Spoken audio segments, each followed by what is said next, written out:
Hey friends, I am back with a new video. आज मैं आपको गैंग्रीन के बारे में बताऊंगी। गैंग्रीन जो आपका पैथोलॉजी के अंडर आता है एंड काफ़ी इम्पॉर्टेंट टॉपिक भी है। इसमें मैं गैंग्रीन के टाइप्स बताऊंगी, साथ में उसके एग्जांपल्स। काफ़ी छोटा टॉपिक है, आई थिंक इतने में आपका तैयार हो जाना चाहिए।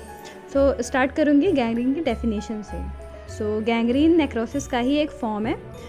Gangrene is a condition that occurs when body tissue starts dying by any cause such as we can say injury or ischemia or any type of infection.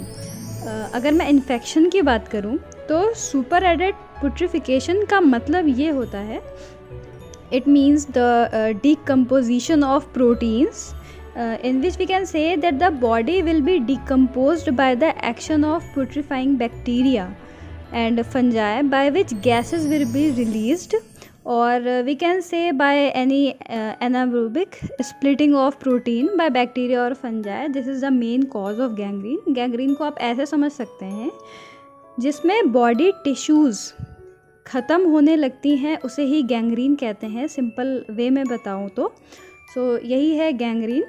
इसके 3 टाइप्स होते हैं, dry, wet and gas gangrene. साथ में मैं उसके examples बताऊंगी। तो classify करते हैं गैंग्रीन को। Now if we classify gangrene, so basically there are 3 types. By clinical type आप देखेंगे तो 3 टाइप्स के गैंग्रीन हैं। सबसे पहले dry gangrene, then wet gangrene and the last is gas gangrene.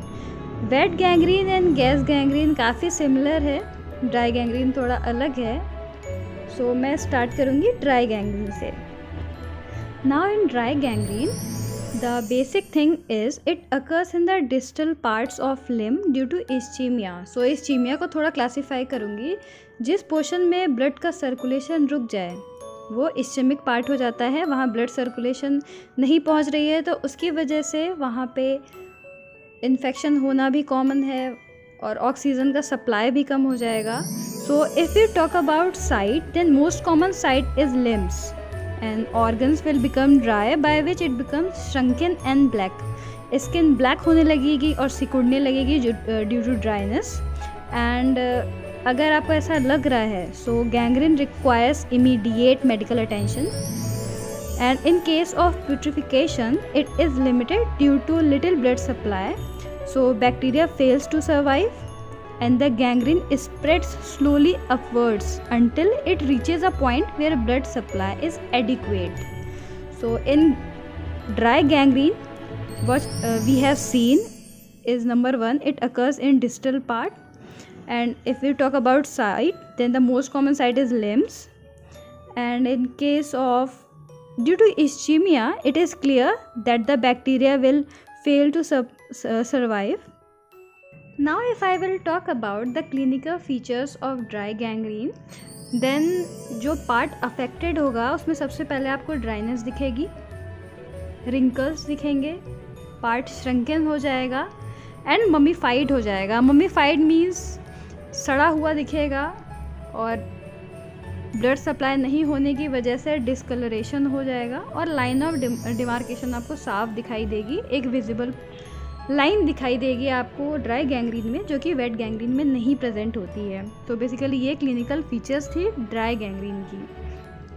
अब अगर मैं और डायग्राम्स की बात करूं तो इस डायग्राम में आप देखिए ड्राई गैंग्रीन से लाइन ऑफ डिमार्केशन इसमें क्लियर है, थर्ड पार्ट में देखिए आप, और मम्मीफाइड है, डिस्कलरेशन हो चुका है और जो पार्ट देखने के लिए मिल रहा है ब्लैक भी है, श्रंकन भी है, रिंकल्ड भी है। तो ये सारी चीज़ें आपको इसमें देखने को मिल रही है।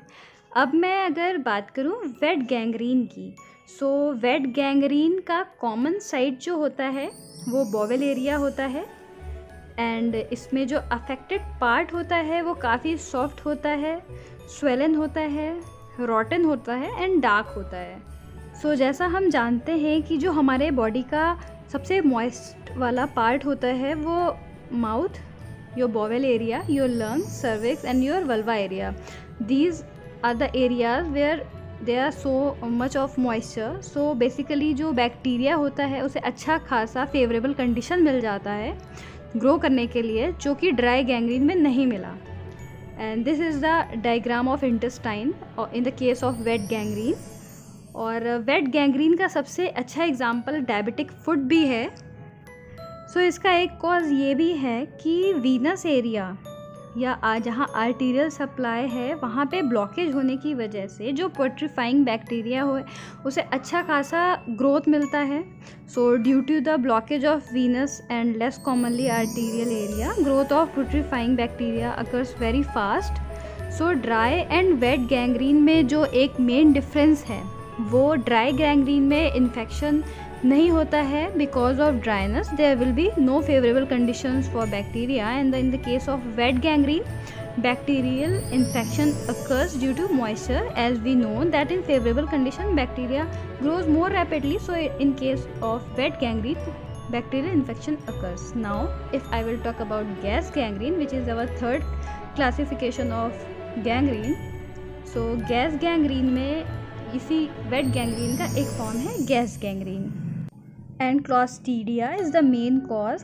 सो क्लॉस्ट्रीडिया की बात करूँ, so special form of wet gangrene is caused by gram positive and aerobic bacteria, जिसमें clostridium. So this bacteria gain entry through the open contaminated wound in our tissue. जहाँ एरिया उसे मिलेगा, खुला मिलेगा, वहाँ से वो एंट्री लेगा। जिस कॉन्टेमिनेटेड एरिया उसे मिलेगा वहाँ से वो एंट्री ले लेगा।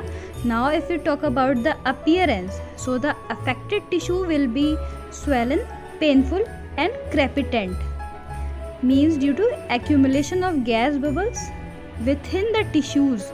So later these tissue will become dark black and due to which foul smelling, गंदी महक आना स्टार्ट हो जाएगी उस एरिया से।